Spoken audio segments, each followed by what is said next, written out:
هلا وهلا يا حلوين، صباحكم عسل إذا وصلكم الفيديو الصبح، ومساكم ورد إذا وصلكم الفيديو بالليل. اليوم روتيننا يختلف، مو مثل ما كل ما أبدو وياكم ريوق. هنا اليوم بديت وياكم العصر بالروتين حوالي الساعة بالأربعة ونص هيجي شي، وإذا مو بالخمسة، لأن رحت للسوق اشتريت ميز مال تلفزيون حبايبي، وحتى أحضر أشياء لرمضان. الخير وبركة علينا وعليكم يا رب، وإن شاء الله ينعاد عليكم لا فاقدين ولا مفقودين، ونخلص أنا وياكم بخير وبركة يا رب العالمين، ونخلص بوجه الأبيض إن شاء الله يا رب. وهنا أنا بديت أنظف بالبيت ومسحت، وكانت عندي هايل بالحائط اللاصق مشلوع، راح زوجي هم جاب المادة مالته، وعندي رولة موجودة تكملة فلزقناه وصور كلش حلو المنظر مالته. وبعدين سحب لي واير من فوق، أسس لي كهرباء، وخلينا التلفزيون. كان عندي يعني أنا عندي بلازمات اثنين، واحدة بالمطبخ حالتها للكاميرات، وواحدة بالغرفة. فاللي بالغرفة ما مستفادة من عندها طلعتها حبايبي وخليتها بالممر، لأن أنا حاليا هول ما عندي بعده مكملان. وهذا الميز اللي رحت اشتريته مثل ما تشوفوه، طبعا قبل فترة عملت عليه ب140، هسه مرة رحت لقيته ب165 نهايته. فأنا مجبورة لأن ما أريد أحط التلفزيون بالحائط، فجبت الميز أسسنا كهرباء، ونزلنا واير الستلايت، وحطينا البلازما مالتنا اللي كانت بالغرفة بالممر عمود نسوي مكان للفطور. وهنا حبايبي حبيت أشارككم الروتين، وإذا وصلتوا وياي لهذا المقطع أرجو منكم الاشتراك وتفعيل زر الجرس حتى يوصلكم أي شي أنزله إن شاء الله منه وهيجي برمضان.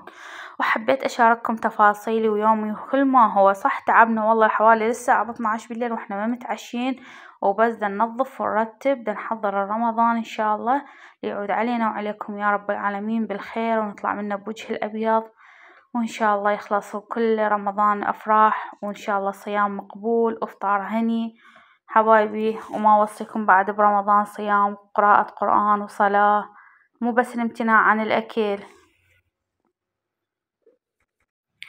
هنا حبايبي هاي كان هنا بالغرفة، فأني قلت ما مستفادة من بالغرفة، لأن كانت القعدة كليتها بغرفتي، وغرفتي هوسة تلعب النفس يعني ما تترتب. فطلعناه من الغرفة حولناه للممر، لأن أني حاليا هول بعده ما كامل لحد الآن. وهسه هاي الهوسة قائمة، زوجي مثل ما تشوفون فتحها، ووراها رحنا تسوقنا ثاني يوم، يعني لا حوالي العصر خلصنا، بين ما هم يشتغلون رحنا هم تسوقنا. وجبت المسواق حبايبي، وحبيت أشارككم التفاصيل. وهنا هاي علقنا مساكية رمضان بدينا يعني.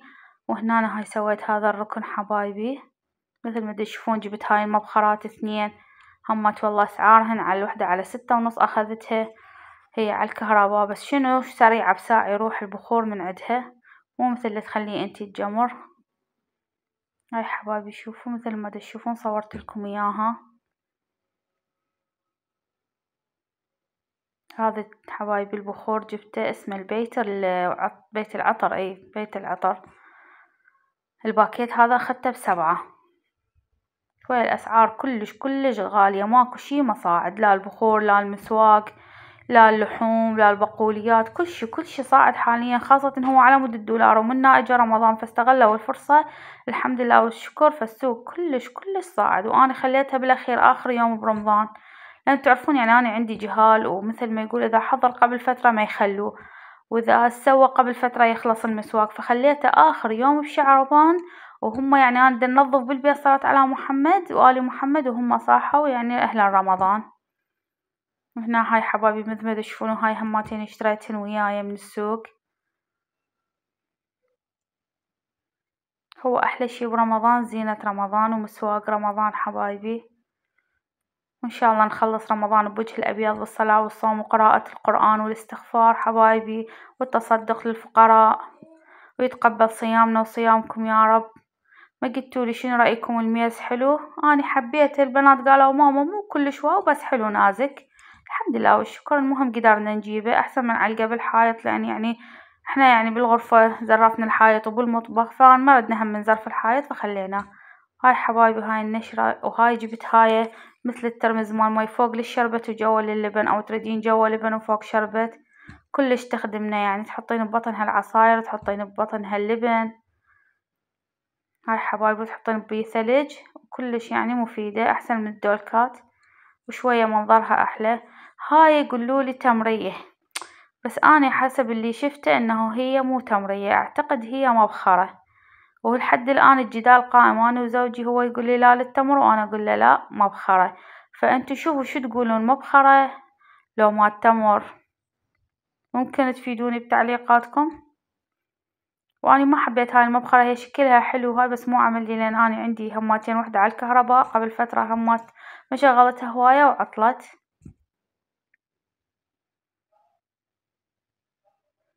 هنا حبايبي ركن القرآن، خليت القرائن هنا. حبيت يعني شوية بكل مكان أسويلي ركن رمضاني، الحمد لله والشكر، وتوفقت صح متأخرة. هنا حبايبي طفت الكهرباء وظليت مستمرة وأصور لكم. وهذني الفنانيس، هن مثل التيبلمات وهن مثل الفانوس كله على الباتري. هذني قديمات عندي من العام، طلعتهن وخليتلهن باتريات وشغلتهن. وهنا حبايبي هاي مسواق رمضان اللي سوقته من السوق طبعا، والأسعار كلش كلش كلش صاعدة، والله يعين الفقير والما عنده حبايبي. هنا جبت عجينة السمبوسة المثلثة، وجبت الشرائح، وجبت الهمبرجر. والله زوجي يحكي يعني جاب همبرجر، أنا قلت له ما نستفاد من عنده برمضان هواية، لأن هم يعني مثل ما يحبون أشياء أني أسويها، ما يحبون أشياء جاهزة مثل الأيام العادية. مثلا يحبون بيض ولحم، يحبون أجبان بالسحور، يحبون عجينة السمبوسة، يحبون البرق اللي أنا أسويه، يحبون أشياء خفيفة شوربة باقية هيج، يعني يعتبروه ريوق.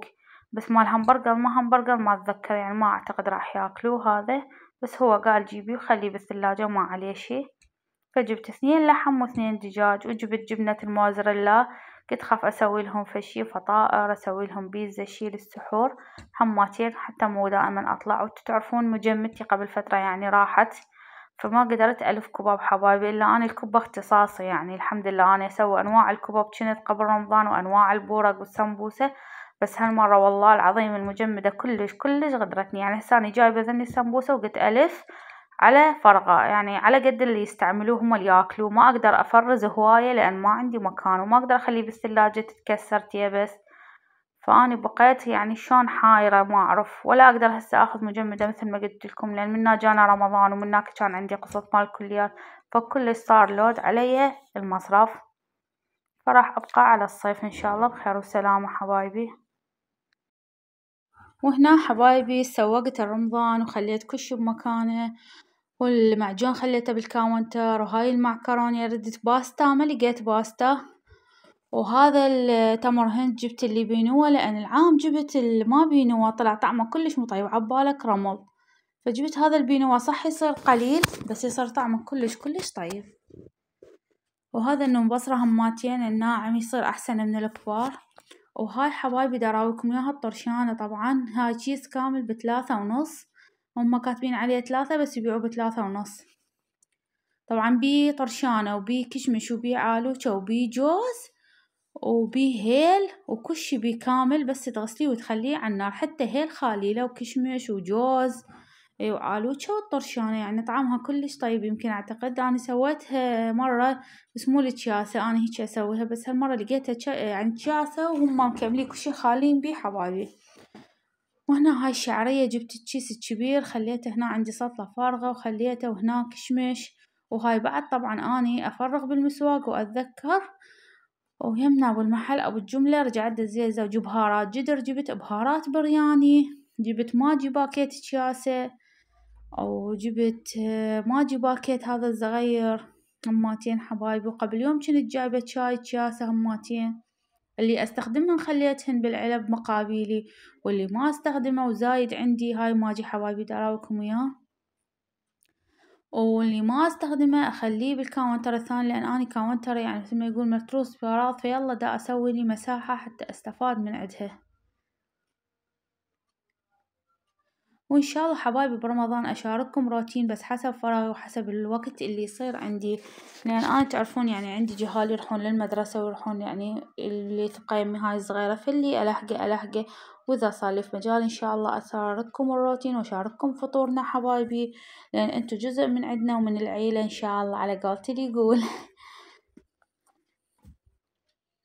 وهنا حبايبي هاي بديت أمسح بالكاونتر وأصفط هذا الثاني جيت حاطة بيه الكهربائيات الخلاطات حاطتهن جنان والبثرامة مال اللحم والكابسة. اعذروني على التصوير لأن بنتي كانت هي تصور وأني دا أمسح. هنا حبايبي مثل ما تشوفون بالمقلوب حتى تبقى بالقلوب. هاي حبايبي حتى الحليب جبت الفيل لأن قال هذا طعمه كلش طيب دا يستخدموه للمعجنات، فجبته للمعجنات قلت بلكة الله استفاد من عنده. وآسفة ثاني مرة على التصوير وما أدري بيه هيجي لأن هذا تصوير بنتي. يلا التصوير بالمقلوب حتى يبقى ذكرى في القلوب.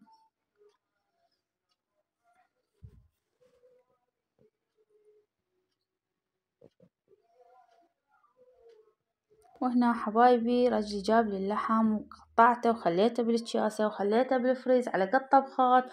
بقى بس أجيب الدجاج لأن احنا ما نحب الدجاج الجامد نحب مثل ما تعرفون الذبح.